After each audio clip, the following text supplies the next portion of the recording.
Let's have a look of some very special cases of the transformation equations. First special case is the uniaxial stress. Uniaxial stress means that there is no shear stress and there is the direct stress in only one direction. That means if we say, okay, sigma x is non-zero, then sigma y equals to 0, then those two equations can be greatly simplified. Tau xy equals to 0, sigma y equals to 0. Then what's remaining is minus sigma x times sine theta cosine theta, because what's remaining is just minus sigma x divided by 2. But you know sine 2 theta equals to 2 sine theta cosine theta. So what's remaining is just minus sigma x sine theta cosine theta. Similarly, for the direct stress in x1 direction, we know there is no shear stress and there is no sigma y.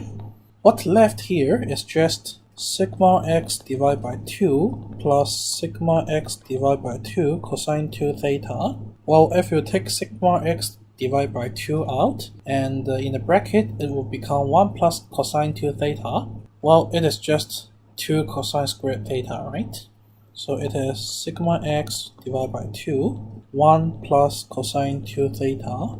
Well, this one will become 2 cosine squared theta. Okay, but this 2 is vanished by the denominator. Therefore, what's left is just sigma x cosine squared theta. So those two formula are exactly comparable to the conclusion what we have drawn in the previous chapter when we were talking about the stresses on inclined plane. Now let's talk about the case of pure torsion. For pure torsion, we know that there is no direct stress acting on the system. There is only shear stress. So we can kill a lot of terms in those formula.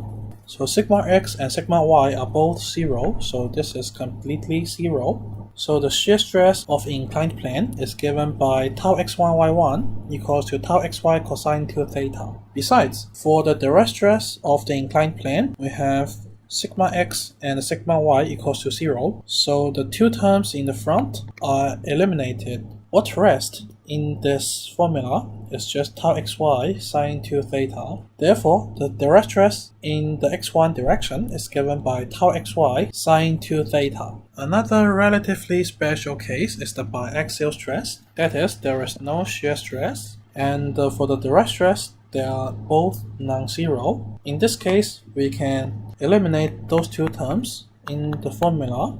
Therefore, we can obtain the shear stress of inclined plane as well as the direct stress in x1 direction by those two formula, which is obtained by directly removing those two terms.